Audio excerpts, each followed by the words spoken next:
जो स्टूडेंट्स यहाँ बैठे हैं, आपसे मैं एक छोटी सी बात कहना चाहती हूँ। आपने एपीजे अब्दुल कलाम साहब का नाम सुना है ना सबने?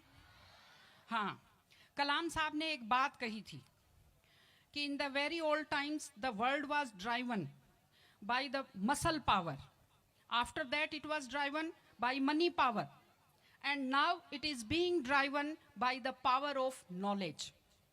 यानी पहले शरीर की ताकत से दुनिया चलती थी, उसके बाद कुछ दिन पैसे से दुनिया चली, और अब दुनिया कैसे चलती है?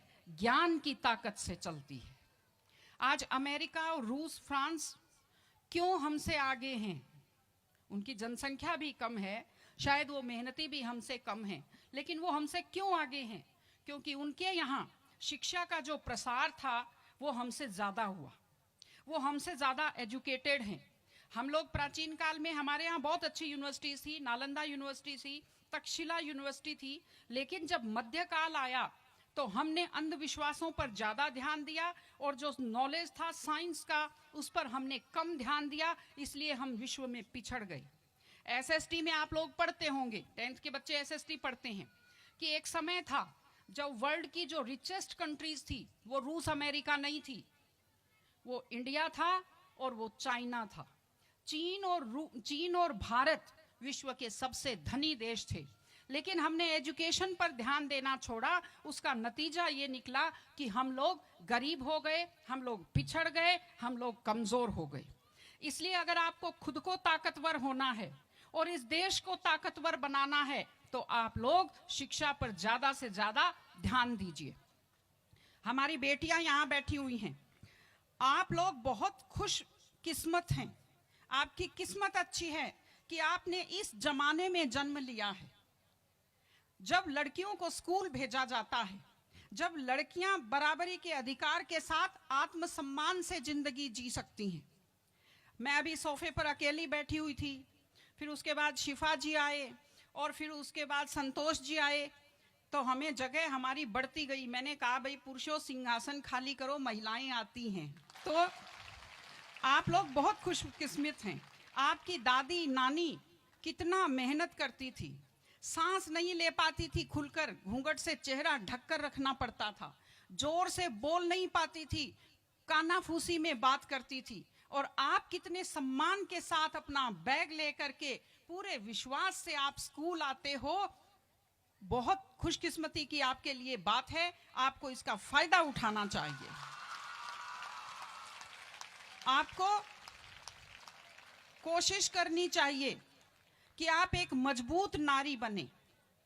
और आपसे मैं कहना चाहती हूं कि आपके ऊपर बहुत विश्वास करते हैं, आपके पेरेंट्स आपको घर से बाहर भेजते हैं, अपने माता पिता को हमेशा अपने मन में रखिए। दूसरी चीज आप बच्चों से जो कहना चाहती हूँ, आजकल क्या है, पहले तो घर में बहुत सारे बच्चे होते थे, संयुक्त परिवार होता था, चलते ही कोई सिर में थप्पड़ मार देता था, बच्चों को बुरा नहीं लगता था, टीचर्स की मार खाते रहते थे, हंसते रहते थे। आजकल 1-2 बच्चे होते हैं घर में, बच्चे बहुत सेंसिटिव होते हैं। आप लोगों को जब आपके माता पिता टोकते हैं, आपके टीचर्स टोकते हैं, आपको बुरा लगता है। आपको बुरा नहीं लगना चाहिए, क्योंकि ये वो लोग हैं जो आपकी चिंता करते हैं। मैं आपको एक छोटा सा किस्सा सुनाऊंगी। एक गाय जंगल में चल रही थी, अचानक उसने देखा एक बाघ पीछे दौड़ा। गाय भी भागी जान बचाने के लिए, सामने दलदल था, वो दलदल में थोड़ा चली, वो दलदल में फंस गई। बाघ भी पीछा करता हुआ आया, वो भी दलदल में फंस गया, लेकिन गाय से थोड़ी दूरी पर था, चल नहीं पाया। तो गाय हंसी और उसने बाघ से कहा, बाघ तू तो गया, तू मरेगा। तो बाघ ने कहा, तुम क्या हंस रही हो, तुम भी तो मरोगी दलदल में। उसने कहा, मैं नहीं मरूंगी, देखना। शाम को जब मालिक ने देखा गाय नहीं आई, वो 2-4 लोगों को लेकर आया। जब देखा गाय दलदल में फंसी हुई है, वो रस्से लाया, लकड़ी लाया और गाय को निकाल कर बाहर किया। तो गाय ने बाघ को कहा, बाघ तुझे कोई नहीं निकालेगा, मैंने कहा था ना, जिसको संभालने वाले होते हैं वो दलदल में फंसकर नहीं मरता। आपके जो टीचर्स हैं, आपके टीचर्स और आपके पेरेंट्स आपको संभालने वाले हैं।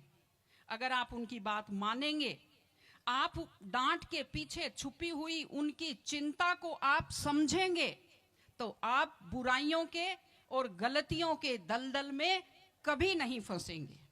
इसलिए अपने माता पिता को, विशेषकर अपनी माँ का चेहरा अपने दिमाग में रखिए, अपने दिल में रखिए कि वो आपके ऊपर कितना विश्वास करते हैं, वो आपकी कितनी चिंता करते हैं, घर पे आपका इंतजार करते हैं, आपके लिए हमेशा वो दुआएं करते हैं। आपके माता पिता जब मंदिर में जाते हैं खुद के लिए कुछ नहीं मांगते, जब वो बचत करते हैं उस पैसे से खुद के लिए कुछ नहीं खरीदते, वो पैसा आप लोगों पर खर्च करते हैं। उनकी इस चिंता को समझिए, अपने टीचर्स की चिंता को समझिए। मैं आप सबको बहुत शुभकामनाएं देती हूं कि आप लोग, आपकी बुद्धि तीव्र हो, आपका मन बहुत समृद्ध हो, आपका हृदय बहुत संवेदनशील हो। मैं स्कूल को मैं बहुत बहुत शुभकामनाएं देती हूँ। टीचर से अपील करती हूँ कि व्यक्ति केवल शरीर और दिमाग नहीं होता, एक मन होता है, एक आत्मा होती है। माइंड जो है, mind is sharpened by the knowledge and information. दिमाग तो तेज होता है, लेकिन बच्चों का मन समृद्ध कीजिए, उन्हें कमजोर पर दया करना सिखाइए, उन्हें परिवार के प्रति संवेदनशील बनना सिखाइए कि वो एक अच्छे संपूर्ण नागरिक बने, जिसको कहते हैं कंप्लीट पर्सनैलिटी, वैसे बने।